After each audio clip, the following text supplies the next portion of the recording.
Bonjour et bienvenue, c'est Frédéric Ferrer, je suis ravi de vous accueillir pour ce nouveau rendez-vous, cette nouvelle saison de La Voix des RH, le rendez-vous exclusif que vous fixe Aiming.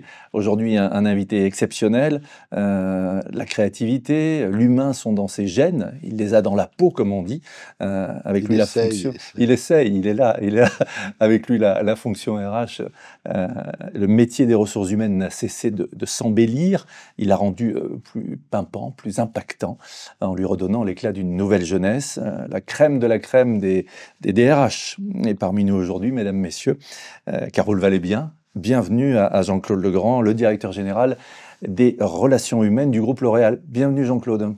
Bienvenue à toi, cher Frédéric. Merci à toi Jean-Claude de te prêter à l'exercice et d'être avec nous ici, de nous recevoir Ouais. au siège de L'Oréal. On va parler de beaucoup de sujets, on va parler de l'humain, on va parler de la responsabilité, de l'innovation, on parlera évidemment aussi des talents, des grandes évolutions aussi, des grandes révolutions comme l'intelligence artificielle et puis l'attractivité d'une entreprise. Et puis Jean-Claude aura un message pour vous à la fin de notre entretien. L'état du monde, Jean-Claude, les DRH sont en première ligne avec un groupe dont tu diriges les relations humaines qui est sur toutes les géographies du monde. Ton regard déjà peut-être pour débuter.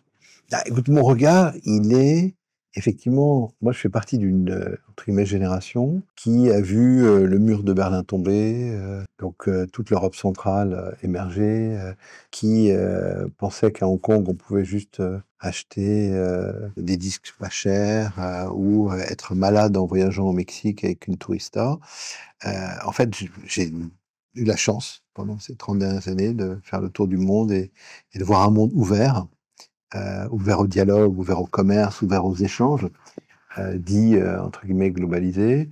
Et là, effectivement, j'ai quand même plus d'inquiétude, quelque chose qui se renferme, d'un monde qui est en guerre. Donc, quand tu es comme moi aux responsabilités d'un groupe comme celui de L'Oréal sur le plan humain, tu vois plein d'angles différents. Tu vois, la semaine dernière, j'ai procédé à l'entretien de performance du patron d'Israël, que je connais bien, qui savait pas ce qui allait se passer. Un accord de paix semble presque être là. On a des centaines de collaborateurs en Israël. On a été boycottés dans les pays arabes parce que on soutenait trop les uns contre les autres. Alors qu'on dit on fait pas de politique. On est toujours en guerre en Europe. Hein, l'Ukraine et la Russie, la guerre n'est pas réglée. Aujourd'hui, on se rencontre. Donald Trump, à 18h de Paris, va prononcer ses premiers mots. Tout le monde se demande ce qui va se passer, est-ce qu'il va augmenter les droits de douane, est-ce que ça va impacter nos équipes au Mexique, qu'est-ce qu'on va faire avec notre usine canadienne si d'un seul coup il y a des taxes incroyables, qu'est-ce que vont devenir nos équipes chinoises. Donc, si tu veux, dans ce monde où nous, on s'est ouvert sur le monde et où L'Oréal, c'est 14 000 collaborateurs aux États-Unis, mais 15 000 en Europe. Près de 90 000 au niveau Ouais, un mondial. peu plus que 90 dans le monde, ouais, tu as raison, un peu plus même. Il y a des gens partout qui sont touchés par tous ces sujets en permanence. Et ils demandent de prendre position. Ouais, ou de prendre position et de les aider. C'est ça. Là, par exemple, les équipes américaines travaillent sur les incendies en Californie, puisque à fin de semaine dernière, 4 collaborateurs ont tout perdu. Il y en a qui sont partis de chez eux le matin et qui n'ont plus leur maison le soir. Qu'est-ce qu'on fait? Donc on a décidé d'ouvrir notre siège en Californie pour les héberger. On n'avait jamais été confronté à une disparition totale. Tu es parti au travail et on t'appelle, on te dit: «Tu n'as plus ta maison». Tu parlais, Jean-Claude, justement d'accompagnement des collaborateurs dans des situations compliquées comme celle qu'on a vue avec la Californie ou Mmh. l'arrivée de Donald Trump il y a quelques semaines. Qu'est-ce que tu fais, toi, au quotidien, dans cette longue tradition du care, le shine care, la Mmh. couverture sociale? Beaucoup de choses qui sont faites sur ces sujets-là. Bah, tu vois, par exemple, ce qu'on fait là, nous, depuis maintenant, quelques semaines que l'année est repartie, on a eu pas mal de questions. Nicolas Hieronymus, qui est le dirigeant de l'Oréal, a commencé à répondre.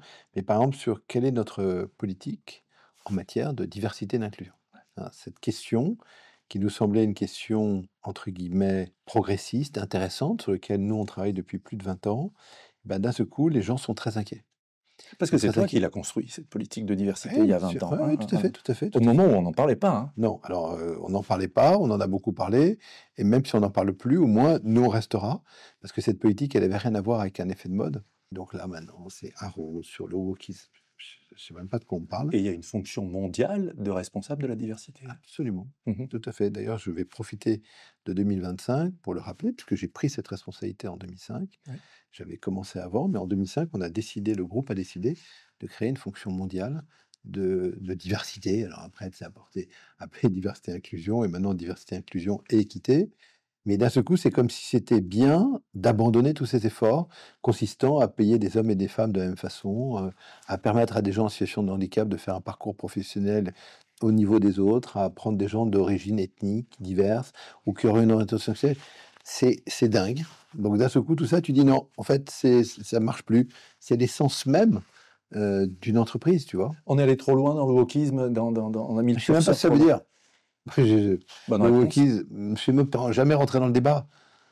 Payer les hommes comme les femmes. Il n'y a pas besoin de faire du wokisme, tu vois, ou de la Ou de discrimination positive. militantisme. Les talents, on en parle avec Jean-Claude Legrand, le directeur général des relations humaines du groupe L'Oréal, qui est notre invité exceptionnel pour cette voix des RH, ciné aiming. Attractivité, éviter d'attirer des clones, parler de diversité aussi, hein, c'est un peu la même chose. Et tous ces sujets qui touchent les DRH que vous êtes et les hommes et les femmes de l'humain, attirer les talents, les développer, fidéliser. Bah, si tu veux, là aussi c'est amusant. En fait, moi j'ai la chance, parce que c'est le fruit de rencontres, de hasard, d'exercer depuis presque 30 ans chez L'Oréal mon métier, et d'avoir exercé pendant 7 ans avant de rejoindre L'Oréal. Donc tu vois, ça fait, dans cette année 2025, ça fera 37, 38 ans que j'ai travaillé. En fait, c'est intéressant parce que, si tu veux, comme souvent dans plein de choses que j'ai vues dans toutes ces années, il y a beaucoup de gens qui parlent, et il y en a beaucoup moins qui agissent. Donc moi, j'ai toujours entendu la guerre des talents. Ok, super. Donc là, on sortait post-Covid d'une tension, soi-disant les entreprises ne trouvaient pas des gens. Donc d'un seul coup, tout le monde se met à faire de recrutement. Là encore, il faut de la permanence. Si tu veux, là, le marché est plus tendu. Ouais. Bon, nous, on a un programme qui s'appelle L'Oréal pour la jeunesse, qui consiste à donner 25 000 opportunités à des jeunes. Cette année, on a doublé le nombre de recrutements de jeunes dans le monde. On a recruté 1300 jeunes dans ce qu'on appelle maintenant un petit programme. Donc, tu vois, Je crois qu'il y a près de 1000 apprentis par an aussi. tout à fait, rien qu'en France. C'est 1000 apprentis en France. Il a fallu, tu vois, on a commencé l'apprentissage en 1993. Donc, on n'a pas pris 1000 c'est un apprentis par jour. continuum, hein. Oui, on a testé, on a appris, on s'est trompé. On a tout de suite senti que c'était intéressant, mes prédécesseurs, de faire de l'apprentissage à l'ESSEC, par exemple, dans des grandes écoles de management. Tout le monde, l'apprentissage, c'est des gens derrière une machine, pas du tout. Ouais. Donc, nous, on fait de l'apprentissage dans notre restaurant d'entreprise, qui sont nos propres collaborateurs. Ici à Clichy. À Clichy, au siège du groupe, jusqu'à des dirigeants. Donc, si tu veux, l'idée, c'est ça, c'est de commencer des choses. Donc, par exemple, sur l'image de marque en tant qu'employeur, je me rappelle très bien, j'avais aussi cette responsabilité il y a 25 ans. Donc, tu pourras me dire, j'ai fait tous les métiers, bah, c'est comme ça qu'on m'a formé. Ouais. Mais il y a 25 ans, on a établi cette image de marque. Tout le monde se disait, ouais, mais L'Oréal, vous faites ça, est-ce que vous faites du marketing? Non, on ne faisait pas du marketing. On a établi cette image de marque. On est aujourd'hui, ça fait 58. Et puis on a des convictions. Oui, Alors, tu parles des jeunes. Du monde là-dessus. Bah, sur les jeunes, il y a on a aussi des les seniors. Beaucoup de choses sont faites pour les seniors, les 50 ans et plus. Bien sûr, bien sûr. Bah, tout simplement parce que 30% de nos collaborateurs ont plus de 50 ans. Parce qu'en plus, nous, on a 4 générations, 5 générations bientôt, et on pense qu'on peut gérer les gens longtemps, tu vois. Non pas qu'on est dépassé, vieux, on ne parle pas de carrière, je ne sais même pas ce que ça veut dire, mais par contre, c'est un parcours, une aventure. Donc, est-ce qu'on est capable de gérer les gens longtemps, ou juste à 50 ans, on leur dit, tiens, en fait, à 50 ans, bye bye, ou à 55, encore mieux, on te met dehors, c'est la collectivité qui va te porter, c'est pas comme ça qu'on fait chez L'Oréal. C'est l'émancipation, en fait, qui t'anime, l'émancipation. La liberté, en fait. Si tu me demandes, mon combat toute ma vie, c'est de rendre les gens le plus libres possible. Pour être libre, il faut être fort. Il faut avoir la possibilité de te former, la possibilité de te reformer, la possibilité d'évoluer, de voyager. De donner des perspectives, en fait. C'est souvent ça qui manque. Hein. Bien sûr. Bah, parce que c'est difficile. Tu sais, en fait, de plus en plus, je suis en train de réfléchir. Là, j'ai fait un post LinkedIn pour contredire quelqu'un. D'abord, j'aime bien garder l'esprit de contradiction. J'aime bien aller sur LinkedIn, dont je m'occupe moi-même. Non, mais dont je m'occupe moi-même. Je n'ai pas de community manager. Je réponds aux gens. Et ça m'a amusé parce que c'est quelqu'un qui expliquait le pouvoir de dire non. Et qui citait Tony Blair en disant c'est génial. Tony Blair, c'est un grand leader parce qu'il dit non. Moi, je dis non, la force, c'est de dire oui. Parce que dans ma vie, j'ai dit oui à plein de choses que j'étais au départ pas capable de faire. Et j'ai dû me dépasser. J'ai dû aller plus loin. Mais c'est tellement plus compliqué de dire oui. C'est tellement simple de dire non. Bah ouais. Et là, en fait, la réalité... Parce que oui, tu prends un engagement et tu as intérêt à le tenir. Tu te mets en difficulté. Bien sûr. Tu imagines bien quand je dis oui à un candidat, quand je dis oui à un apprenti. Bien sûr, et donc ça rend par moments nerveux mes équipes, parce que j'imagine que plein de gens dans mon dos trouvent que je dis trop souvent oui. Mais je dis oui parce que d'abord, pendant très longtemps, j'ai aussi dit non, comme tout le monde. Et je me suis rendu compte que dire non, dans ma fonction, c'est hyper facile, hyper simple. Ce qui est difficile, c'est dire oui. Dire oui, t'engager, tenir, essayer de faire quelque chose. Jean-Claude, tu as coutume de dire que c'est parce qu'on fait ça qu'on est riche, et pas parce qu'on est riche qu'on fait ça. Explique-nous, parce que ça, c'est vraiment un point, c'est ta philosophie. Oui, mais parce que régulièrement, les gens disent « Tiens, l'oral, c'est bien, vos résultats sont formidables. » Je dis « Mais c'est par toute une politique sociale qui a démarré bien avant moi. » Pour moi, François Dalle. Bien sûr. Bah, tu sais, je regardais encore ce matin avec mes équipes. Si tu prends par exemple cette idée de diversité ou de Share and Care, le programme a maintenant 13 ans. En fait, nous, on considère qu'on a commencé dans les années 70 par une avancée qui avait été faite par François Dalle, qui s'appelle d'ailleurs aujourd'hui, je salue encore tout à l'heure une jeune femme dans mes équipes, désolé, c'est pour ça que j'étais un peu en retard, qui va partir en congé maternité, et ce congé s'appelle le mois Schweller. Hein, il porte, donc le congé Schweller, il porte le nom, bien sûr, il porte le nom de Jeanne Schweller, parce qu'on a donné très rapidement, ici, 14 semaines, et on les a donnés partout dans le monde. Mais c'est un travail qui a commencé dans les années 70. Tu vois, au même titre que je taquinais cette jeune femme, comme souvent des gens de l'oral m'écrivent, parce qu'on a une tradition. Alors, il y a plein de gens qui peuvent trouver ça dépassé. En tout cas, nous, on trouve que c'est d'une actualité folle. Madame Meyers écrit un petit mot, ici en France, à tous les collaborateurs qui ont des enfants, en leur offrant un cadeau avec un petit mot. Moi, je trouve que les gens m'envoient. Oui, mais tu sais, c'est amusant ce que je disais à cette collaboratrice. Les gens, ensuite, ils m'envoient la photo de leurs enfants qui ont 20 ans avec ce cadeau qui est une timbale. Mais ce qui est amusant, comme ça je lui rends hommage, là, on a refait un appel d'offres sur les systèmes des crèches. Et Rodolphe Karl, qui a commencé à travailler avec nous au départ de Babylou, dans la vidéo qu'il a faite, il a expliqué à juste titre que, comme on a commencé il y a 18 ans, plus de 18 ans maintenant, il y a des enfants qui ont été accueillis dans des crèches de L'Oréal, à Levallois, à Clichy, qui sont bacheliers aujourd'hui. L'idée, c'est pas de faire une chose, c'est de faire des choses. Alors très souvent, les mecs disent non, on est concentré, nous on fait une chose, on fait des crèches. Ok, mais tu peux faire plein d'autres choses. Non, nous on est concentré. Et en plus, ils vont le faire 1 an, 2 ans. Nous on fait des choses sur la durée et on les fait très longtemps. Quand je disais famille, tu considères que c'est un bon mot pour L'Oréal? Absolument. Mais moi, je pense mais même pour les entreprises qui réussissent, et pas dans une logique de paternalisme pour t'enfermer, on est d'accord. Mais justement dans une logique de protéger. En fait. Ouais, mais même dans des moments difficiles. Souvent, c'est ce que j'explique aux gens. Tu parlais de couverture sociale tout à l'heure. Oui, mais tu crois que nous aussi, on n'a pas des moments difficiles? Tu crois que le chiffre est toujours facile? Tu crois que ça tombe tout seul? Tu crois que les gens achètent nos produits en faisant... Pas du tout. C'est d'abord un travail de très longue haleine pour établir... Dans un moment bouleversé par le TikTok, tu crois que le TikTok, qui peut d'un seul coup menacer la démocratie en Roumanie, il est aussi une attaque en permanence sur les marques, remettre en cause, les gens racontent n'importe quoi à longueur de journée, et tu trouves ça normal? Non. L'engagement, l'absentéisme, ces sujets-là aussi, le fameux baromètre, l'engagement, des chiffres sur l'engagement, et puis ce que tu fais par rapport à ça. L'engagement, c'est, dans notre jargon, il est permanent. On parle souvent, effectivement, c'est amusant que tu me dis ça, on parle souvent d'engagement. Donc nous, on le mesure par, comme tout le monde a aujourd'hui des enquêtes internes. Nous, c'est 11 points de plus que dans certains pays que le benchmark. En gros, c'est 79-80% des gens. Maintenant, il est évident qu'il y a un engagement. L'engagement, on peut aussi le mesurer, tu vois, je vais donner cet exemple, aux efforts qu'on fait. Aujourd'hui, par exemple, on monitore l'engagement de nos équipes en Ukraine. Il est très important que les équipes ukrainiennes voient qu'on est resté, il y a une fierté d'appartenance. Oui, non, mais tu vois, une partie de notre équipe ukrainienne est aujourd'hui, on les a accueillis à Paris au début de la guerre. Ils sont aujourd'hui en Roumanie parce que c'est quand même plus simple, c'est à 10 heures de train ou de transport en commun ou même en voiture. Mais il y a aussi un engagement extrêmement fort de nos équipes en Russie. On a décidé de rester en Russie, de respecter les sanctions, d'arrêter les marques de luxe, ce que tous nos concurrents ne font pas nécessairement. C'est-à-dire qu'ils disent on arrête, mais tu trouves toutes les marques que je ne vais pas citer ici en Russie. Ce n'est pas le cas de nos marques. On a arrêté de vendre des marques de luxe en Russie. Ça va de Kerastase à Lancôme. Donc si tu veux, par contre, et là il y a un engagement hyper fort. Donc c'est pour moi une démonstration.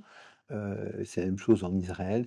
Nos collaborateurs voient ce qu'on fait. Et donc l'engagement, c'est un des éléments qui permet de démontrer que, voyant cette politique sociale et humaine, ils s'engagent davantage. Et puis l'absentéisme, il est relativement faible. Là, tu vois, typiquement, sur ces revirements de grandes entreprises, sur la politique de diversité, je pense qu'ils vont avoir plus de mal à attirer les gens, parce que c'est très bien de faire des déclarations à l'emporte-pièce ou de poster sur des réseaux sociaux, que d'un seul coup, tu te mets dans une cage tu portes une chaîne grosse comme un collier de vélo et que tu fais de l'élevage de pitbull, je suis pas sûr que tout le monde ait envie de vivre dans ce monde-là, et en tout cas pas dans celui d'entreprise.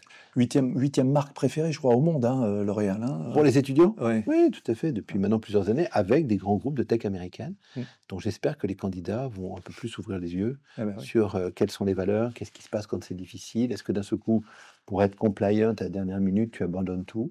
C'est des vraies questions pour nous. Est-ce que tu vois loin ou juste, par exemple, là en ce moment, il y a un sujet qui est amusant, enfin pas amusant du tout, là où tu es, qui est une salle où on se réunit pour prendre des décisions, c'était il y a 5 ans, c'était le Covid.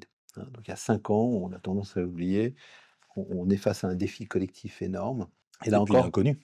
complètement inconnu, mais tu vois, on n'a pas trop swingé. C'est-à-dire qu'on n'est jamais parti dans tout le monde doit travailler à distance, full remote pour tout le monde. On a tout de suite dit, on est des animaux sociaux, on a besoin des uns et des autres, on a besoin Les d'interagir. valeurs passent pas en visio, hein, c'est bien Mal, connu. moi, tu as raison. Et puis surtout avec un masque. Bon. Et donc, du coup, tu vois, nous, on avait commencé dès les années 2010 à travailler à distance, à donner une flexibilité. On n'est jamais parti en full remote, mais on n'est pas non plus revenu comme d'autres qui, d'un seul coup, dans ce début du mois de janvier, disent maintenant, c'est 5 jours en présentiel. C'est Amazon, par exemple, c'est les mêmes entreprises qui disent, il y a 5 ans, full remote pour tout le monde, qui disent maintenant full présentiel. C'est quoi le lien? Donc c'est une affaire d'équilibre. C'est une affaire exactement d'équilibre et de respect.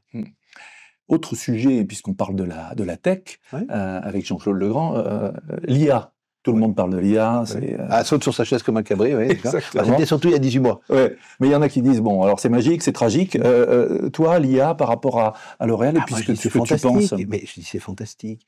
Ça veut dire Parce qu'il y en a qui disent quand même, pardon de te couper, ça va détruire un nombre incalculable d'emplois. Ils n'en savent rien comme d'habitude. Ils parlent sans savoir.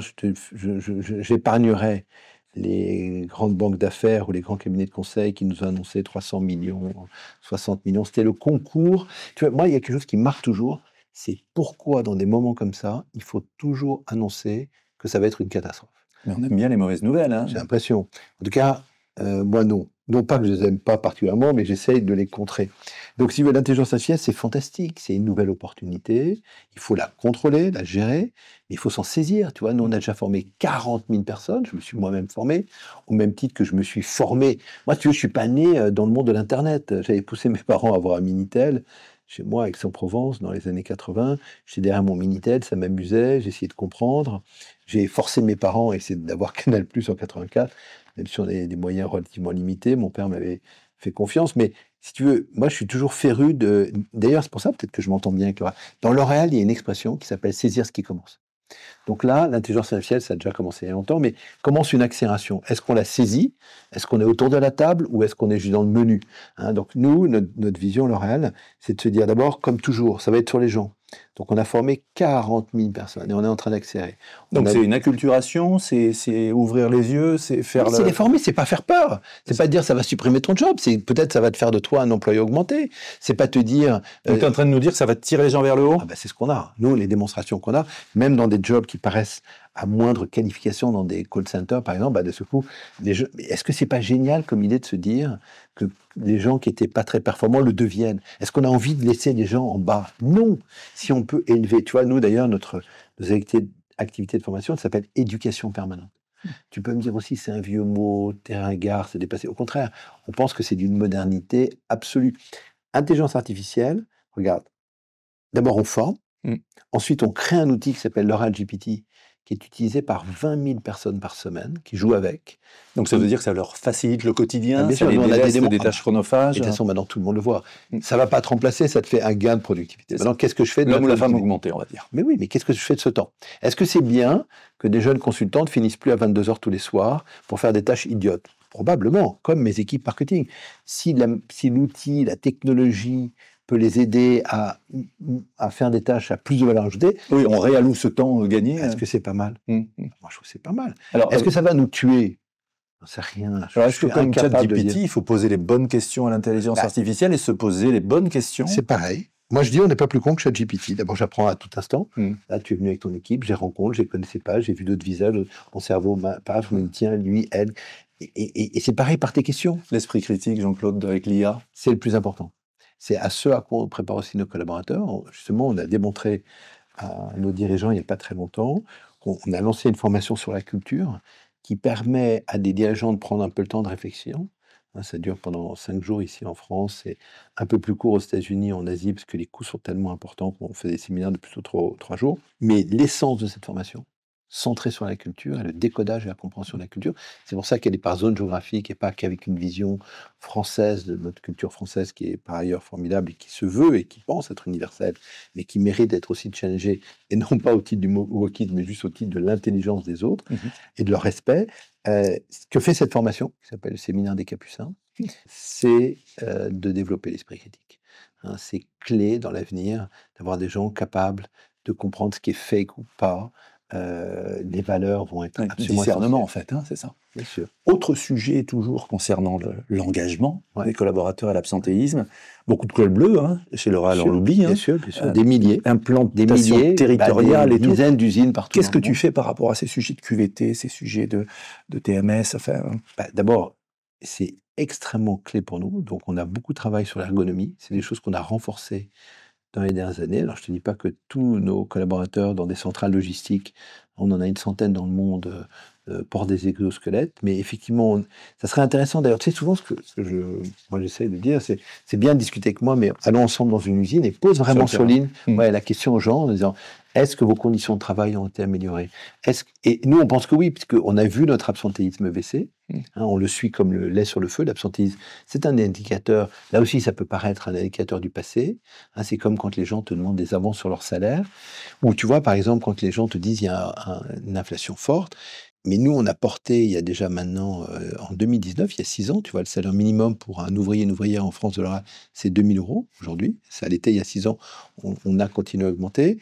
Mais moi, tu peux pas venir me voir en disant j'ai du mal à boucler mes fins de mois et en même temps, je n'utilise pas mon intéressement participation parce que je le laisse stocker 5 ans pour le réinvestir. Tu vois, on a lancé une politique, là aussi, qui a démarré dès 2018 d'actionnariat salarié. C'était des plans tous les 2 ans, maintenant c'est des plans tous les ans. C'est des innovations qu'on a fait en 24. Donc il y a eu un plan d'actionnariat salarié. 44 000 salariés ont des actions L'Oréal. Donc c'est une dimension pédagogique hyper importante. Parce que c'est bien de regarder le cours de temps en temps pour se dire, tiens, en fonction des résultats, parce que le cours, c'est pas magique non plus. Et notre cours, il n'est pas en crypto-monnaie. Alors, je sais que la crypto-monnaie très à la mode. Mais tu vois, moi, voir des choses, c'est pour ça, non pas que je suis blasé ou que j'ai tout vu, mais j'essaye de prendre du recul. Et tu vois, quand les gens viennent me voir en disant un bitcoin, ça valait 69 000 $ le 5 novembre et ça en vaut ce matin 109 000. Je dis, bon, bah, les garçons, les ça ne remonte pas jusqu'au ciel, faites attention, on va quand même regarder, on va prendre, tu vois, on va pas tout passer nécessairement en crypto pour perdre la clé, pour pas savoir où c'est. Enfin, donc, il faut avoir raison de garder. Je pense que ce qui est hyper important dans ce monde, plus il est agité, c'est justement d'avoir des repères, de dire, écoutez, on a appris des choses, on va essayer de vous en faire part, d'où l'importance des seniors. On peut être senior parce qu'on a vu plein de choses, bien sûr. Et pas parce que d'un seul coup on est dépassé, vieux, et il faut passer à autre chose. Tu as toujours eu ce temps d'avance.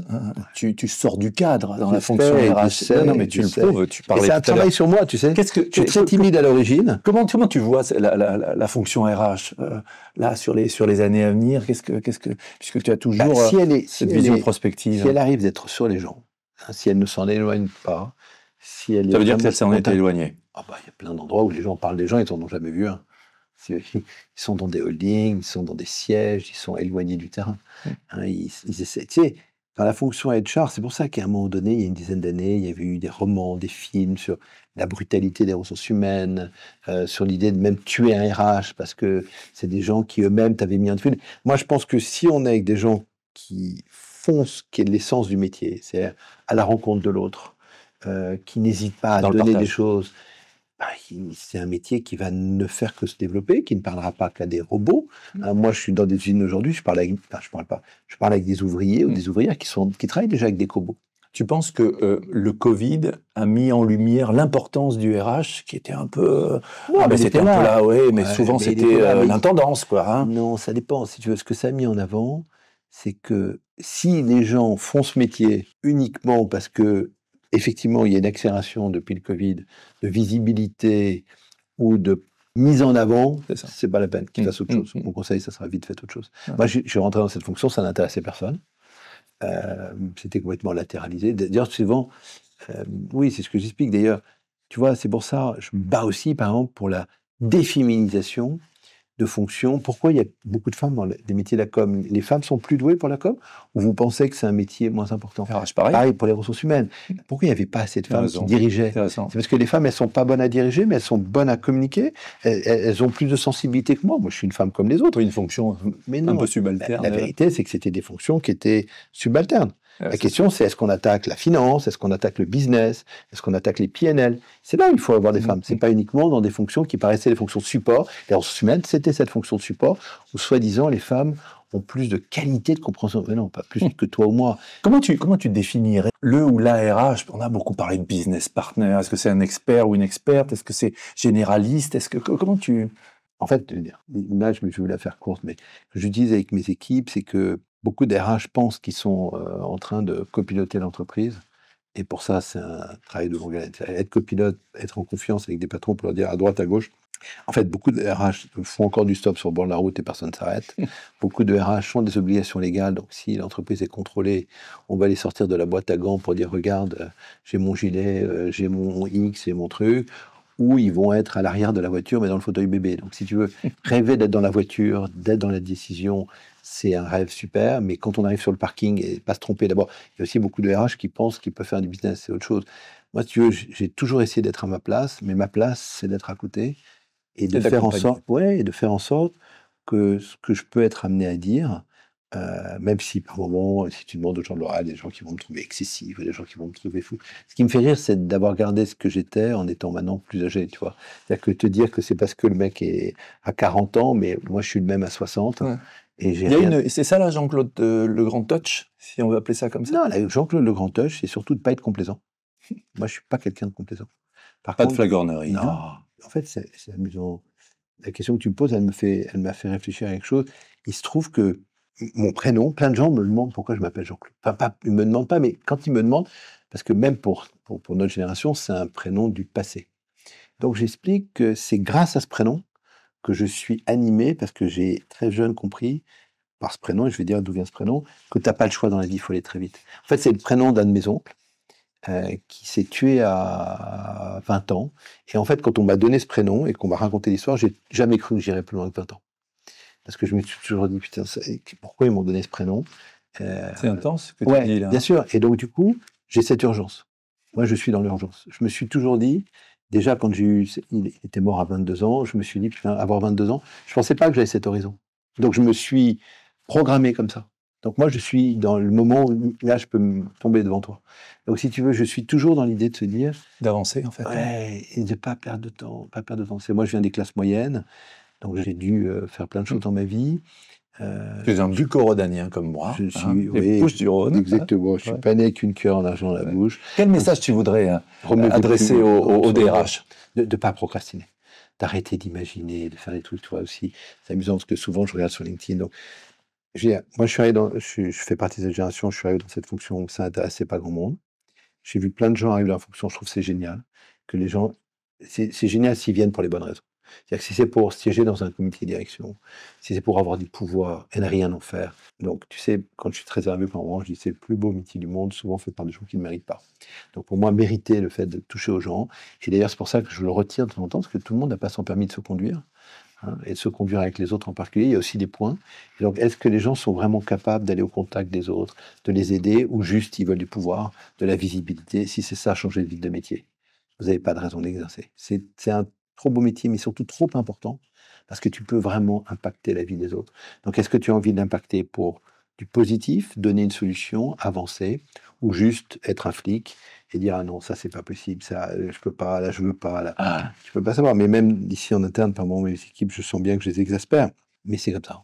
Passionnant et inspirant comme toujours. Il porte bien son nom, hein, Jean-Claude Legrand. J'essaye. C'est une blague. Merci. C'est une blague avec mes équipes, c'est de dire c'est pas mon nom, c'est mon surnom, mais bon, je serais tellement fier de ça. Merci à toi, cher Jean-Claude. Merci à toi. C'est un plaisir pour nous de t'avoir eu pour ce premier rendez-vous de l'année 2025 avec la voix des RH de Aiming. Jean-Claude Legrand, le directeur général des relations humaines du groupe L'Oréal, nous a fait l'honneur et l'amitié d'être avec nous, de nous accueillir ici. Merci d'être venu. Merci à vous. À L'Oréal, on dit, tu vois. Exactement. Merci d'être venu à L'Oréal, à Clichy. À Clichy. Où on est né. Au siège. Merci à vous de nous avoir suivis. On se retrouve très vite avec un prochain invité.